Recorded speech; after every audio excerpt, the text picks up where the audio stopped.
All right, let's jump into another deep dive. Today, we're going after Mercado Libre. Everyone knows them as the Amazon of Latin America, but it's bigger than just selling stuff online. Right, yeah, for sure. They've like totally nailed their SEO to become this digital powerhouse. And we've got this document that breaks down how they did it. Yeah, it's a super interesting case study, especially because they started as, well, pretty much an eBay replica back in 1999, I think it was. Wow. They could have just stayed in that lane, but they went deep, really understood the Latin American market and made it their own. So going back to the beginning, what were some of those early challenges they had to, overcome? Well, one of the biggest was payments, like the whole infrastructure in Latin America. Yeah, right. Back then, late 90s, credit cards weren't as common as in, say, the US or Europe. Oh. So Mercado Libre, they got clever. They hooked up with local payment systems like Rappi Pago. Yeah. And Pago Fácil. Okay. So people could just pay cash at like a convenience store. That's huge. It wasn't just translating the website. It was getting the whole financial side to match. Exactly. You can have the best product, whatever, but if you don't get the culture, those specific needs, you're not going to make it. That's such a good point. Yeah. Now, this document also mentions something kind of out there. They partnered up with this Formula One driver, Franco Colapinto. Oh, right. Seems like a weird move for an e-commerce site, right? What's the thinking there? Well, it's actually pretty smart. Formula One, huge GE in Latin America, and he's a young, up-and-coming Argentinian guy. Right. So they're reaching a whole new crowd, younger people who might not know Mercado Libre that well. So keeping it fresh, connecting in unexpected ways. But how do you even measure if that kind of sponsorship works? It's not just about people knowing your name. They'll be looking at website traffic, how much buzz there is on social media. Yeah. And at the end of the day, conversions. How many people actually BUY something on Mercado Libre because of this? Right. So lots of data crunching, even for something as flashy as Formula One. This kind of leads us to the core of our deep dive. SEO. Yeah. For anyone who's, maybe been living under a rock, what's the quick explanation? Okay, so SEO, search engine optimization, is basically making sure your website shows up high up when someone searches something on Google, or any search engine, really. So it's not enough to have a website, it's got to be findable. Exactly. Think about it. When you're searching, how often do you go past that first page of results? Almost never. Yeah. I usually find what I want in the first few. Cops. Oh. That's why SEO is so important. It's being the one that gets clicked, not your competition. So how does Mercado Libre tackle this whole SEO thing? What are they doing that we can, learn from? Well, one thing that jumps out is their product listings. Each one's carefully done with the right keywords in the title, the description, even image tags. They're not just throwing stuff up there. It's like they're talking the search engine's language. Yeah. Exactly. And it goes beyond just keywords. Seller reputation, that's huge EE for them. They've made this system where sellers are encouraged to give great service, answer questions fast, ship on time. So it's not just about the algorithm. It's about making the whole experience good so people come back for more. Right. Happy customers. They leave good reviews, which helps the seller rank higher, get seen more sales. It all feeds into itself. Okay, so optimized listings, seller reputation. What else is in their SEO playbook? Strategic marketing, for one. They use ads within Mercado Libre. They partner with big names. Like that Disney thing? Exactly. And sponsorships, Formula One we talked about. Always finding new ways to be seen by more people. They're not afraid to try new things, but it sounds like it's all backed by data. 100%. They're always checking how they're doing, looking at the numbers, and then changing course if they need to. Remember that stock price dip? Part of that was because they were getting into the credit market. Right. They figured it out quick, adjusted, reassured investors. It's not just about SEO. It's how they run the whole show. So data-driven to the core. Okay, we've got a good overview of their approach. Now let's get a bit technical, yeah. Sure. This document mentions internal and external SEO stuff. Break that down for us. Okay, internal SEO, that's everything you can control on your own website. The structure of it, how fast it loads, the keywords you use in your content, even the behind-the-scenes code. So making sure your website is built right, easy for people and search engines to use. Yep. Then there's external SEO, that's stuff happening outside your site, but still affects how you rank. Like other sites linking back to you. Exactly. Link building. It's like other sites vouching for you. The more good sites link to yours, the more Google trusts you. I'm guessing there are good and bad ways to get those links, though. Oh, for sure. Buying links or doing shady stuff, Google will actually punish you for that. So it's not about gaming the system. It's about real relationships, good content that naturally makes people link to you. Yeah. Building a good rep online, just like you would offline. This reminds me of their whole seller reputation thing. It's like they're using that same idea for their own SEO. Totally. They're not after quick wins. They're building something solid based on trust, being upfront, and real value for the user. Okay, so internal, external SEO, got it. But this document also says that SEO changes depending on what platform you're using. Right. Like, what do they mean by that? Well, not all platforms are built the same for SEO. If you're using Shopify for your store, for example, it's different from having your own custom website. Shopify's great for starting out. It's got lots of SEO stuff built in, easy to use. But a custom site, you can control everything, which is powerful if you know what you're doing. And I see this document keeps talking about blogging. Is that still a thing? Like with all the social media and short videos and everything? Oh, blogging's more important than ever for SEO. It's one of the best ways to make fresh content, good content that's tailored to your keywords. And Google loves fresh content. So it's not just writing something and hoping people see it. It's got to be good, informative, and optimized for search. Exactly. And don't forget to share it on social media and stuff. Getting it in front of the right people is key. Speaking of which, they mentioned this thing called SMO. Yeah. Is that like SEO, but for social media? Basically, social media optimization. It's about making your profiles, your content, as visible and engaging as possible, using those SEO principles, but on Facebook, Instagram, TikTok, you name it. So you got to know how each platform works and play to their rules. Exactly. Like on Instagram, it's all about hashtags, good-looking pics, talking with your followers. And TikTok, got to be on those trends, right? Short, catchy videos. Yep.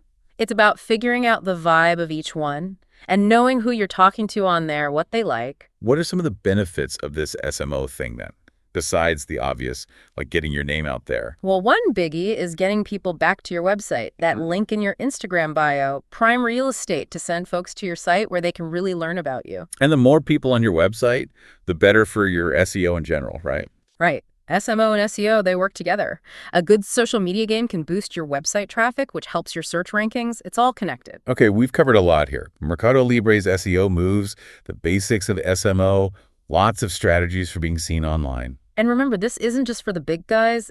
Anyone with a website, a business, even just a social media profile can use this stuff. Such a good point. You don't need $1 million or a team of experts to do this. Nope. It's out there for anyone. Just got to take the time to learn it and use it right and be consistent. All right, I think that's a good spot to pause for. Part 1 of this deep dive. We've got a good grasp of how Mercado Libre made it big and the key parts of their SEO strategy. Yeah, and we've looked at the whole SEO and SMO landscape, how these ideas can work for anyone online. We'll be back in part 2 to dig into some real examples and case studies and how you can use all this for your own online journey, whatever that is. Looking forward to it. Stay tuned. Welcome back. We're diving back into Mercado Libre, how they went from like an eBay echo to ruling e-commerce. Yeah, and it's not like they had some secret trick, right? Yeah. It was nailing the SEO and SMO basics, but doing it while knowing their market inside out. You were saying earlier that not all platforms are the same for SEO. Got any examples of that? Like real world stuff? Oh, tons. Look at Kylie Cosmetics, right? They blew up using Shopify, which is like the beginner-friendly option, lots of SEO tools built in. Then as they got huge, they moved to their own custom-built website. Oh, okay. More control, but you need the tech skills for that. So Shopify is like training wheels. Custom site is the pro bike. Love that analogy. Mm-hmm. And what about a company like, say, the New York Times? All about the articles. Right. They use WordPress, which is super flexible and has all these plugins for managing tons of content and for SEO too. It's picking the right tool for what you're doing. No matter what, though, blogging keeps coming up. Why is that so important for SEO, especially now when everything's so fast-paced online? It's the best way to keep putting out new content, good content that's got your keywords in it, and new stuff. That's what Google likes. It shows your site's active, relevant. So it's not just writing anything. It's got to be stuff people want to read. For sure. Put yourself in the reader's shoes. You're going to trust a site that has insightful stuff, answers your questions, good writing, all that. Okay, content's got to be good. But then how do you get the right people to actually see it? Keywords, keywords, keywords. They're like the foundation, right? The words people type into Google when they're looking for stuff. Gotta know what those are. You're talking the audience's language and the search engine's language all at once. Exactly. There are tools for this, like Google Keyword Planner, to find the best ones for your field. who you're targeting. Then you work those keywords into your blog posts, your website, even social media. Which brings us back to SMO. We skimmed over it, but give us some more specifics. Like, how do you do SMO well? Let's go back to Mercado Libre. Remember that Disney thing they did? That was SMO mastery. Working with a huge brand like that, instantly they're in front of tons of people, and it makes them look even more legit. So smart partnerships are a big part of SMO. Big time. Okay. And it's not just the giant companies. You can team up with influencers, bloggers, other businesses in your niche, cross-promote, reach new folks. Okay, partnerships, got it. What else about SMO should we be thinking about? Your profiles themselves got to be optimized, just like your website. Same brand, look and feel everywhere, catchy username, bio with the right keywords, link to your site, all that. Like it's a mini website for your brand, but on each platform. Exactly. Make it easy for people to find you, see what you're about. And once those profiles are good to go, what about the actual content? What works on social media? Visuals, visuals, visuals. It's got to look good, be informative, and keep people interested. Mix it up. Photos, videos, stories, those live streams, all that. Try stuff out. See what your audience likes. And got to have those hashtags. Oh, absolutely. Hashtags are how people find your stuff. It's like putting your content in the right folder so people who are searching find it. Keywords, but for social media. Right. But don't just throw any hashtag on there. Do some research. Find the ones that actually matter for your content and who you're trying to reach. I'm also hearing a lot about engagement. Engagement is huge. Can't just post and ghost. You got to be in there talking to people, replying to comments, messages, joining the conversation. Building relationships. Same as in the real world. Exactly. Social media is about connecting. The more you talk with people, the more they trust you, become those loyal followers. It all circles back to that Mercado Libre thing, the seller reputation. They made a platform where trust and engagement are everything. Yeah. They don't just talk at people. They listen, they respond, they build a community around the brand. Okay, so lots of tactical stuff covered, SEO, SMO. Yeah. But got to talk about the ethics of it all, right? Oh, super important. Just because you can doesn't mean you should, you know? Like, what are some things people should not do? Keyword stuffing. For one, that's where you cram in as many keywords as possible, even if it sounds like a robot wrote it. Trying to trick Google, but then no one can read your stuff. Exactly. Buying links is another no-no. Link building's good, but buying them from shady sites, that hurts you in the long run. A shortcut that takes you backward. Yep. And on social media, buying followers. Big mistake. A big number might look cool, but fake followers, they do nothing. They don't engage, and it makes you look less trustworthy. It's like a stadium full of cardboard cutouts. Looks full from far away, but get closer, it's fake. Exactly. The real way to grow is good content, real conversations, and patience. Takes time to build that up. Honesty, being real, that's always the best move. Couldn't agree more. I think this is a good spot to wrap up part 2. We've talked about picking the right platform, making great content, using those keywords and hashtags the right way, building those real relationships. And being ethical about it all. In part 3, we'll go even deeper into Mercado Libre's story and get some key takeaways you can use for your own online stuff, whether it's a business, your personal brand, whatever you're trying to do online. Back for the final part of our Mercado Libre journey. We've dug into the SEO, the SMO, all that. Now zoom out for us. What are the big things Mercado Libre teaches us?